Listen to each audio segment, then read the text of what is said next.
How's it going, guys, and welcome to the Foot and Fist Sports Network. It's time to break down UFC 204, Bisping versus Henderson. Michael the Count Bisping will have to defend his UFC Middleweight title against Dan Henderson, who is by far his most bitter rival, the guy who is the author of the most brutal knockout of Bisping's career. So he has a lot on the line here. He really wants to avenge that loss, and you can tell. So we'll see how that goes, especially fighting in front of his home crowd in Manchester in the Republic of Mancunia. I think that's going to be a big factor in this fight, but we'll be talking about that later on. Now, the co-main event is going to feature another European legend in Gegard Mousasi, who will be taking on Vitor the Phenom Belfort, who is in a bit of a slump of his career. Now, Gegard Mousasi is one of those guys who are on the cusp of being in the top 5 and being a title contender. And with a win over Vitor, he might be able to get there. So we'll talk about who is going to win that fight later on.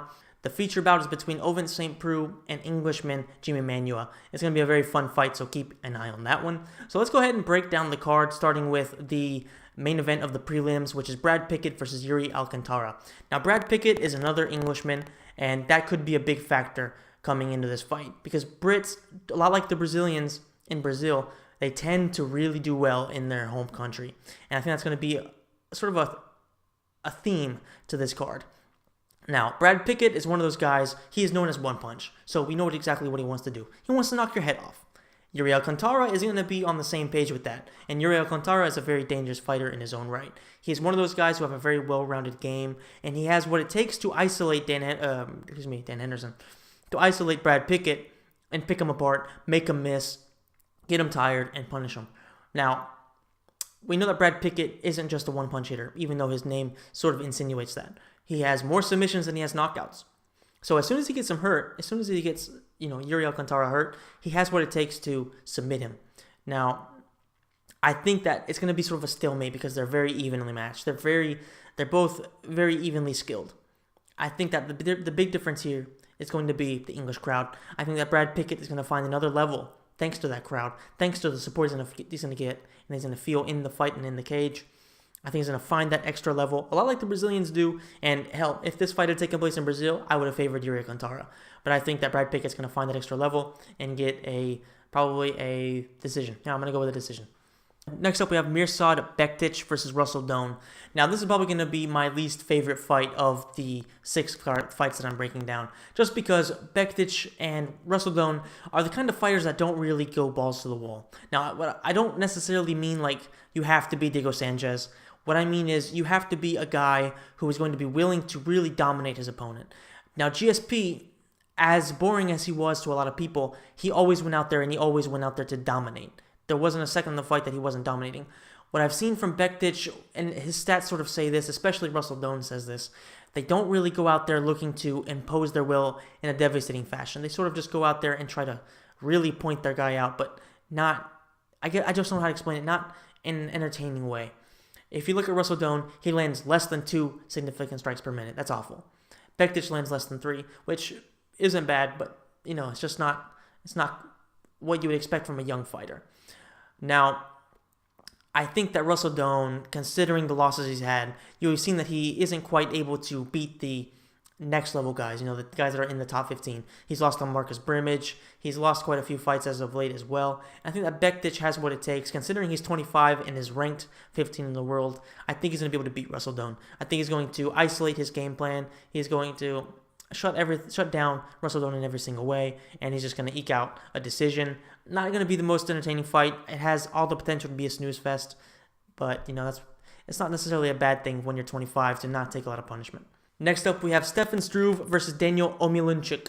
I really hope I pronounced that right. I probably didn't. I mean, it's very hard to get things right with these Polish fighters. So my apologies if I got that wrong. Now, this is going to be one of those fights that is very strange because Stefan Struve is going to enter the octagon a full foot taller than his opponent. That's not necessarily like a decisive thing because even though on paper somebody who's a foot taller than you with an 84-inch wingspan should be able to isolate you and jab you up and not let you get anywhere near him. However, Stefan Struve in the past against Mark Hunt, who although Mark Hunt is a very credentialed striker, it's still hard to understand how, a 7-footer with such a huge reach advantage can't keep somebody that short. Michael Hunt is like 5'10". He can't keep him at distance and at least, control him. I think that Omilenchuk shouldn't be too discouraged to fight Stefan Struve on the feet.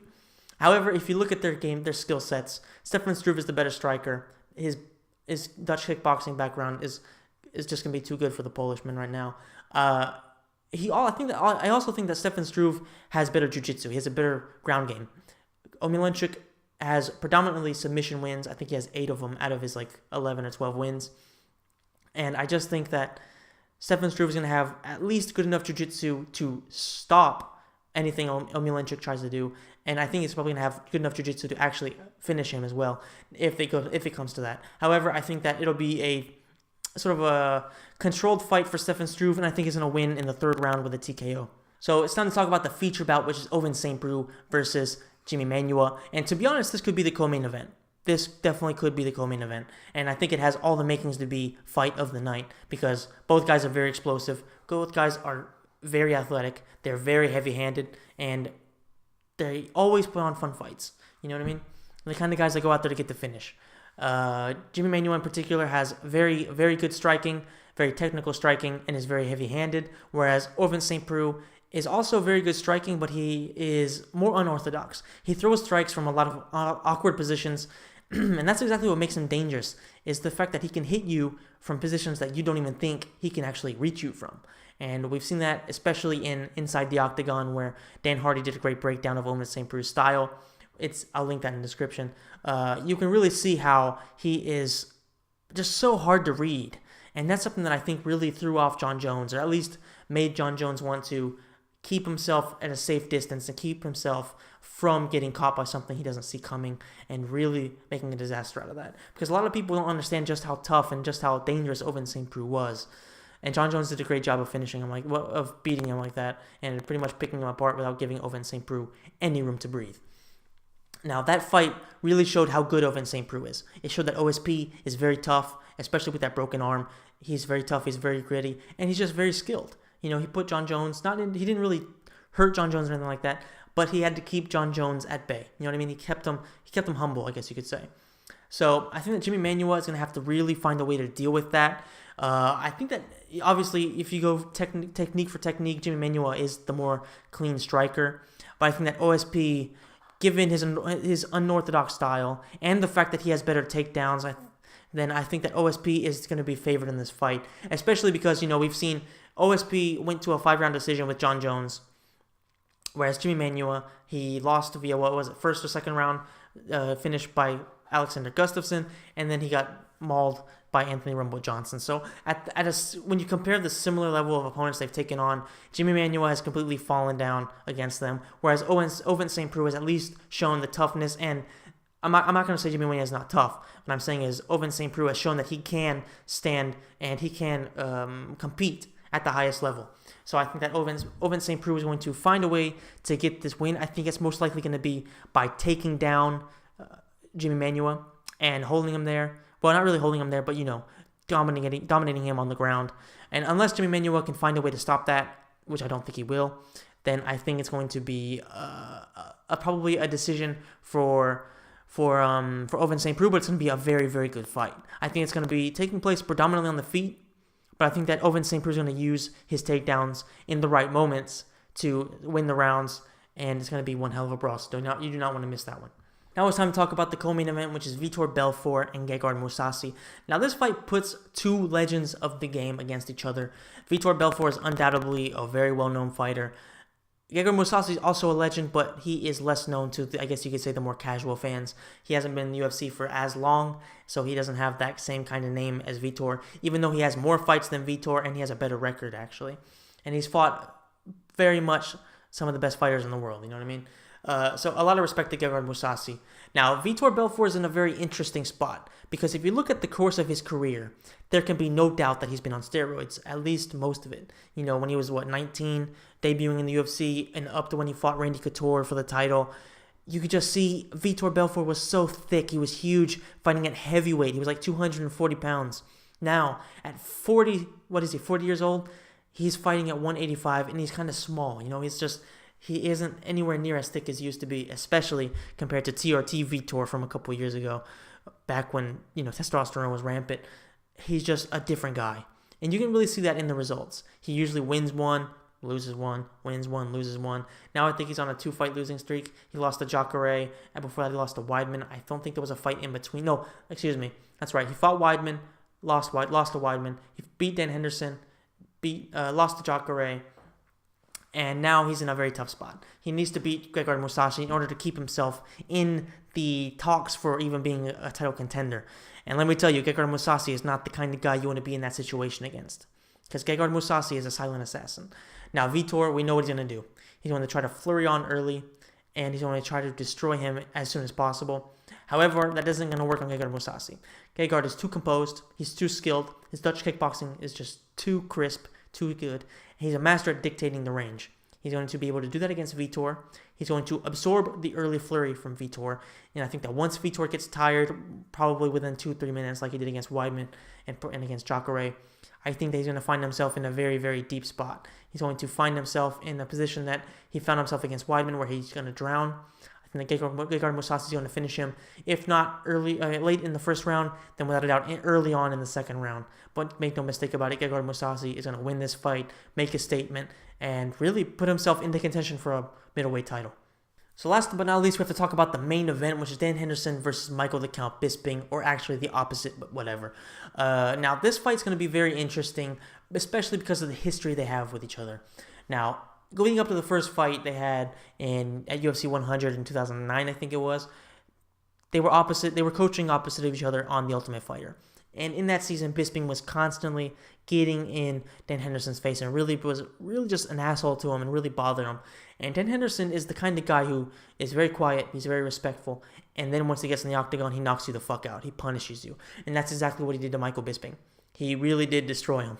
I mean, that shot is one of the most recognizable finishes you will ever see in MMA or in fighting in general. The way he knocked him out, knocked him completely stiff, and then dove on him with a flying elbow was just so brutal. It was just so Dan Henderson. He released all his fury on Michael Bisping in that one. And it was definitely one of the most, I guess you would say, influential parts of what happened later on in Michael Bisping's career.